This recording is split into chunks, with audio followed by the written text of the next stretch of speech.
Hey guys, welcome back. This is, I guess, part 3 of my series, and I'm teaching you guys how to fix low compression after I did my compression test, my 83 200E Honda Trike. Today we will be checking valve clearances. Sorry, it's windy out. We'll be doing valve clearances. You'll need a flathead screwdriver, big crescent wrench, or you could find or whatever it takes to get your little valve covers off, 10mm wrench, and a feeler gauge. So let's hop into it. Okay, so you're going to want to start by taking your seat off and then your gas tank off. That will make it so you can access the top of your engine a lot better, and you're going to need to take these two things off. That's what this crescent wrench is for. You just adjust it to the right size and make sure you loosen it. But I had difficulty on this one. The crescent wrench wasn't want to grab it very well and like turn it because it's stuck on there. So I'm gonna find the wrench. I'm gonna use the box end of the wrench to fit this. Now my crescent wrench is labeled, you can see, and it looks like it's probably 22mm. Do I need for this? So let me get that one loose, and then I'll be right back. Okay, so I was wrong. It was a 15/16 wrench, like this. But now it's loose. Basically, you want to use a closed end because the crescent wrench looks like this end. You only grab on two areas, and that will give you, I guess, less grip on the head. So yeah, you do that, and you loosen it, and then once it's loose, you should be able to do it by hand. If you do, you can keep using the wrench. If you can't, well, you can't get it off. So I've already determined that it was the intake valve, because I was out here playing earlier. That's why I have the carburetor off. You don't need to take that off for this though. And I have the gas tank and seat off already. It was flooding out on me, and I had low compression. So what I did earlier was I took out the spark plug, which is still loose, I believe. I will just leave it. Took out the spark plug, and then I used this air end here. I put in the spark plug hole and did that while I was at top dead center, which we'll have to make sure this is set to top dead center to adjust the valves right. I put that in there, and I gave it air, and then I felt over here, and air was coming out there. If it's your exhaust valve, the air will come out of the exhaust. You could just take the pipe off, removing these two 10mm nuts. Sometimes the studs come, that's okay. And then it'll come out there. And if it's your actual piston or some sort of piston rings or the head gasket, then it'll come out of your crankcase somewhere. So I had this off, which, as you saw in my last video, was setting for timing and finding top dead center. It has access to a flywheel, or it will come out as a oil dipstick, and you just can pull that out and you feel, and if it comes out there, then you know it's something else. It's not your valves.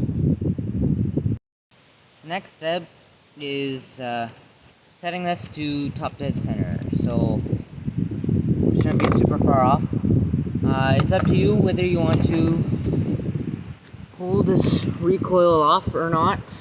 Again, you can't, like in my last video, you can't see in there very well because it's kind of hard to see. Most people will take this off and then take this off. I'm doing it kind of the cheap way, I guess you could say, and I'm going to try and leave the recoil on as well as not take off this, because there's a bunch of gears in behind here for the electric start. But let me get it to top dead center, and then I'll be right back.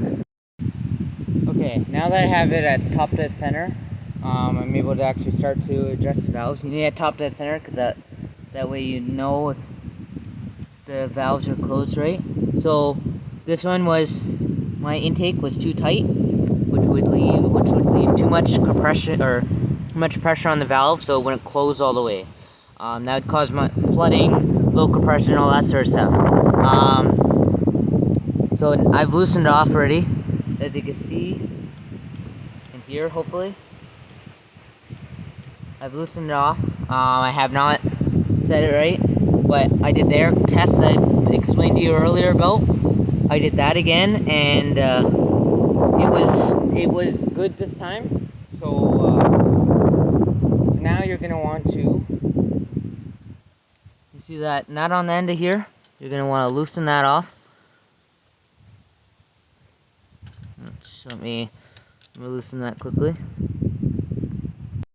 Okay, I'm going to be showing you on this exhaust valve because it's just easier to get in there. So, once you have that bolt removed, you're going to want to, once you have that bolt removed, which literally just locks it in place so this top screw can't move, that top screw right there, that will be actually what adjusts up and down. Look up.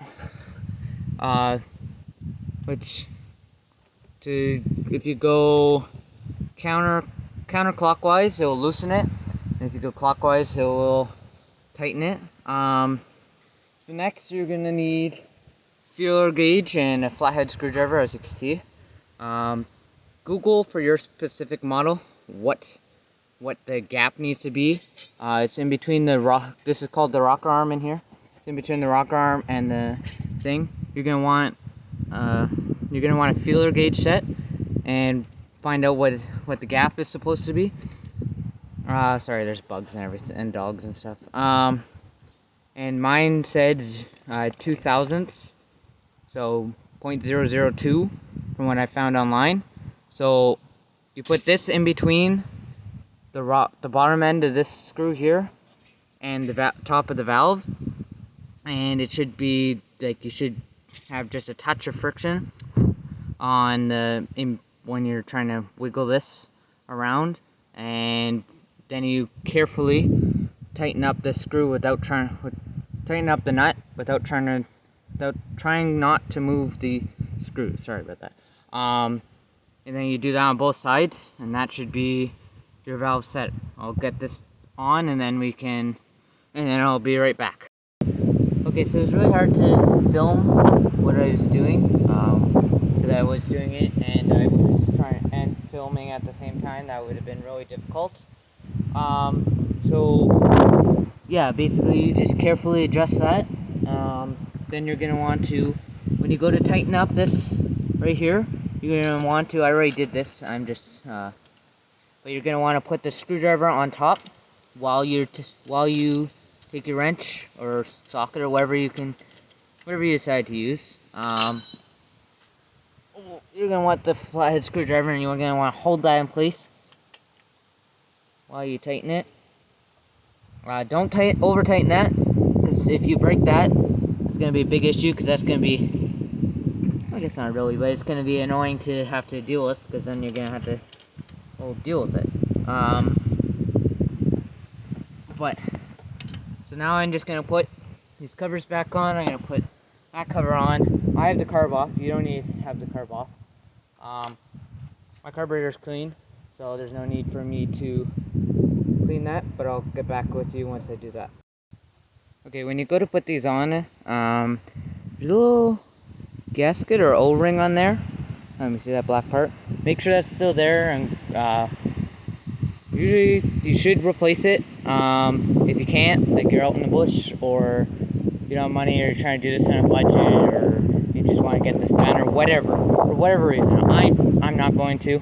If I find it's leaking oil a lot, I will replace it. But as of right now, I'm just gonna leave it be. And when you're tightening these things, I think I got this one. Yeah, got that one on. Do not over tighten them. This is just aluminum, so you do not want to strip them. That is very crucial. So go to their tight, and just a little bit past, and that's it. That's all you have to do. So tight, and then just a touch past to make sure that they're all good. But yeah, and then if you're doing this because you had a compression issue, then you run a compression test, like I said, I already had this part. I adjusted that not properly before, and I did an air compression test, and it came back 120, 130, somewhere around there, which is excellent. That's exactly what I need it to be, which means all of my issue with the low compression, all that was my valves are too tight, leaving my valves just slightly open, which it was my intake one because it was flooding out. So now that I have that fixed, this thing should run. If I have any more issues, I'll probably end up posting another video on me diagnosing or doing a couple other steps and figuring it out. But yeah, that's all for now. Give it a like and subscribe if you like this type of content.